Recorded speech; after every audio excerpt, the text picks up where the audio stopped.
বাসায় কেউ যদি অসুস্থ থাকে তাহলে আমার কাছে তো একদমই ভালো লাগে না। তো আমার ছেলে কয়েকদিন ধরে খুবই অসুস্থ ছিল। তো হালকা, হালকা জ্বর ছিল, তো ভাবছি সকালে ঠিক হয়ে যাবে, যেহেতু রাত্রে ওষুধ খাইছিলাম। তো সকালে ঘুম থেকে উঠে দেখি গায়ে এত পরিমাণ জ্বর, আর আমার ছেলে যদি অসুস্থ থাকে বাসাটা পুরাই মনে হয় ফাঁকা, ফাঁকা।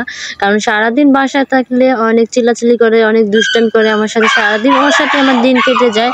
কিন্তু আমার ছেলেটা অসুস্থ থাকলে আমার বাসাটা পুরাই ফাঁকা, ফাঁকা লাগে। তো এত জ্বর ছিল আর এত পরিমাণ অসুস্থ ছিল, সকাল থেকে কিছু খাইতেছিল না। তাই সকাল সকালই মানে দেখি জ্বরে একেবারে গা পুড়ে যাচ্ছে, আর বাইরে ছিল বৃষ্টি, তোমাদের ভাইয়া বাড়িতে ছিল না। তো কি করব, তোমাদের ভাইয়াকে ফোন দিয়ে বললাম যে ছেলের এত পরিমাণ জ্বর।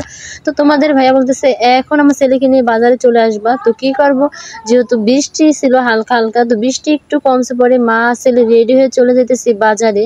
আর আমার ছেলেটা এত পরিমাণ জ্বর আসছে, শরীর একেবারে পুড়ে যাচ্ছে, আর সকাল থেকে মানে বাসা একদম ফাঁকা ফাঁকা লাগতেছে।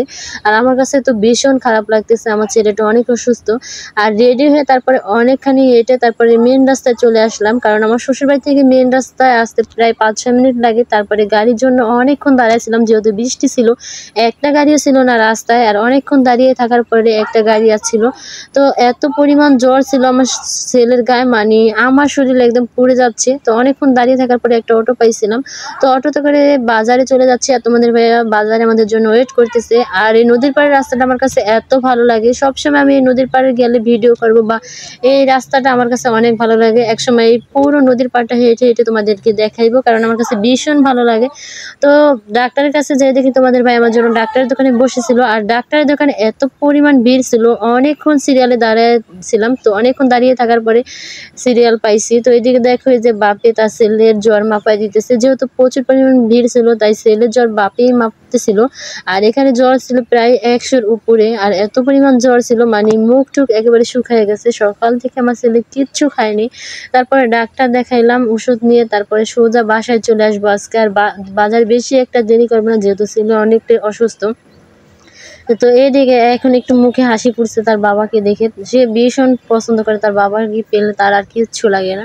তো এদিকে জ্বর মাপতেছিলাম, তারপরে ডাক্তার থেকে ওষুধ নিয়ে সোজা চলে যাব একটা হাঁড়ি পাতিলের দোকানে, ওইখানে একটু কাজ আছে, বেশি একটা লেট করবো না, সামান্য একটু কাজ। আর যেহেতু বাজার আর আসবো না, তো এখান থেকে ভাবছি আজকে যেহেতু আইসি আর তোমাদের ভাইয়ার সাথে আছে, তো এখান থেকে ছোট্ট একটা ব্যাংক কিনবো। এই আর হাঁড়ি পাতিলের দোকানে আসলে মনে চায় সবকিছু কিনে নেই, আমার কাছে তো ভীষণ ভালো লাগে সংসারে এক একটা জুড়তে। তো আজকে যেহেতু সময় নেই তাই বেশি একটা কেনাকাটা করবো না। তো এখান থেকে একটা ব্যাংক কিনে নিলাম, ব্যাংক কিনে তারপরে সোজা বাড়িতে চলে যাবো। যেহেতু বিকেলবেলা হয়ে গেছে, সবার জন্য বিকেলের নাস্তা নিব, তো ভাবছিলাম তো এখান থেকে ব্যাংকটা কিনে নিতেছিলাম। আর তোমাদের ভাইয়া আমাকে একটা ব্যাংক কিনে দিবার প্রতিদিন টাকা দিব, আমি সেই ব্যাংকে টাকা জমাবো, তাই ভাবছি আজকে আমি ব্যাংকটা কিনে নিয়ে যাব। আর এখান থেকে ব্যাংক কিনে তারপরে চলে গেলাম একটা পুরীর দোকানে, যেহেতু বিকেল টাইম এখন সবার জন্য নাস্তা নিব। তো এখান থেকে পেঁয়াজু পুরি আর সিঙ্গারি নিয়ে তারপরে অনেকক্ষণ দাঁড়িয়েছিলাম গাড়ির জন্য। আর যেহেতু বৃষ্টি ছিল বাজারও একটা গাড়ি ছিল না, তো অনেকক্ষণ দাঁড়িয়েছিলাম এই পুরীর দোকানে। তারপরে দেখি একটা গাড়ি আছে, তারপরে বাসায় চলে আসলাম তোমাদের ভাই আর আমি। আর সবাই দোয়া করবো আমার ছেলে যেন তাড়াতাড়ি সুস্থ হয়ে যায়। তো আজকের ভিডিও এ পর্যন্তই, দেখাবে নেক্সট কোনো ভিডিওতে। আল্লাহ হাফেজ।